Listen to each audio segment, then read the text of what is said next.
জীবনে কার সাথে আজীবন থাকা যাবে আর কার সাথে থাকা যাবে না, জীবনে কার সাথে সম্পর্ক রাখা যাবে কার সাথে রাখা যাবে না, এটা সিদ্ধান্ত যত দ্রুত নেওয়া যাবে তত দ্রুতই উত্তম। কারণ হলো, আপনি যদি এই সিদ্ধান্তে অনেক বেশি লেট করে ফেলেন, আপনার জীবনের খাতা কিন্তু পচে যেতে পারে। কিছু কিছু বিষয় যত দ্রুত সমাধান করা যায় তত দ্রুত উত্তম। অনেক সময় লেট হয়ে যাওয়াটাই মানুষের মৃত্যুর কারণ হয়ে যায়। মনে করেন আপনার হার্টে একটু প্রবলেম হয়েছে, ব্যথা দিচ্ছে, কিন্তু আপনি এটাকে ইগনোর করলেন। আপনি ভাবলেন যে আমার কিছু হয় নাই, I am not going to doctor, I am not going to visit any doctor, আমি যাব না, আমি দেখাবো না, রোগ যেমন আছে let it be how it is right now, যা আছে থাকতে দাও। হতে পারে এই রোগটা এখন যেহেতু আপনি সিরিয়াসলি নিচ্ছেন না, 1 মাস পরে আপনার হার্ট কিন্তু ব্লক হতে পারে, আপনার হার্ট কিন্তু নষ্ট হতে পারে। যদি আপনি রাইট টাইমে ডিসিশন নেন, রাইট টাইমে অ্যাকশন নেন, তবে কিন্তু আপনি সুস্থ হতে পারেন, আপনি বাঁচতে পারেন। তো আপনার জীবনের সিদ্ধান্তের ক্ষেত্রে কার সাথে আজীবন থাকা যাবে, কার সাথে থাকা যাবে না, কার সাথে সম্পর্ক রাখা যাবে, কার সাথে রাখা যাবে না, এই সিদ্ধান্ত যদি আপনি এখন নিতে না পারেন, তো যে আপনার ক্ষতি করতে চায় সে হতে পারে আগামী 1 বছরে আপনার এত ক্ষতি করবে যে আপনি উঠে দাঁড়াতে পারবেন না, আপনার জীবনে আপনি সফল হতে পারবেন না।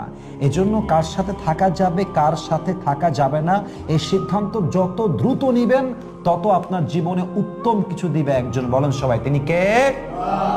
মনে করেন আপনার বাড়ির টিন ফুটা হয়ে গেছে, ফুটাটা হয়েছে শুরুতে এতটুকু হালকা, আপনি পুটিং করলেন না, পানি পড়লো, বাড়িতে হালকা ভিজলো।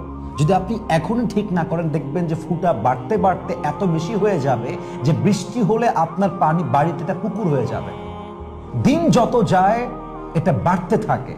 তো আপনি আপনার লাইফে যদি কখনো কখনো বেঈমানের সঙ্গে না থেকে একা থাকেন, আপনি 1000 গুণ সামনে যেতে পারবেন। এটা আমরা অনেকে বুঝি না। ইভেন অনেক সময় এরকম হয় যে আমার কাছে পার্সোনালি ফিল হয়, এটা আপনারা একমত হবেন, it's not important for you to be agree with me, এটা আপনার উপর আমি ছেড়ে দিলাম। দেখবেন মাঝে মাঝে কারো সাথে থাকার চাইতে একা থাকাটা অনেক বেশি উত্তম হয়। মাঝে মাঝে কারোর সাথে থাকার জন্যই আপনি সফল হতে পারেন না।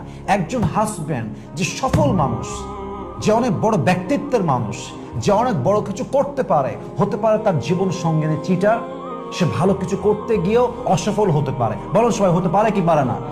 কিন্তু এই যুবকটা যদি আজকে একা থাকতো, সে পুরো ইতিহাস পাল্টে রেখে দিতে পারত। কিন্তু চিটেড হয়েছে, বাটপারের পাল্লায় পড়েছে, বেঈমানের পাল্লায় পড়েছে, জীবনটা অনেক দূর যেত, জীবনটা আটকে গেছে।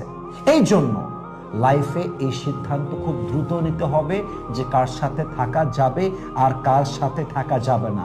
জীবনটা পচে যাওয়ার আগেই ওখান থেকে বের হয়ে আসতে হবে। কারণ যত দ্রুত বের হবেন, you can start your life from the beginning. একটা ডায়লগ আছে, जिंदगी जीरो से भी शुरू हो सकता है, क्योंकि जो हो गया वो मेरा गुजरा हुआ जमाना था, उस पर मेरा कोई हाथ नहीं है, लेकिन अब जो होने वाला है उसको मैं बदलना चाहता हूं, मैं बदल भी सकता हूं। तो जो भी हो गया उसको भूल जाओ, let's look at it positively and start your life from the beginning. যা হয়ে গেছে ভুলে যাও, জীবনটাকে নতুন করে সাজাও, নতুন করে শুরু করো। এই জন্য সবার জন্য আমার একটা মেসেজ, আজকে সিদ্ধান্ত নেবেন কার সঙ্গে আপনার জীবন কাটানো যাবে, কার সাথে কাটানো যাবে না। যার সঙ্গে যাবে না, as much as you can, যত দ্রুত করা যায় আপনি আপনার বেস্ট লেভেল থেকে ট্রাই করবেন।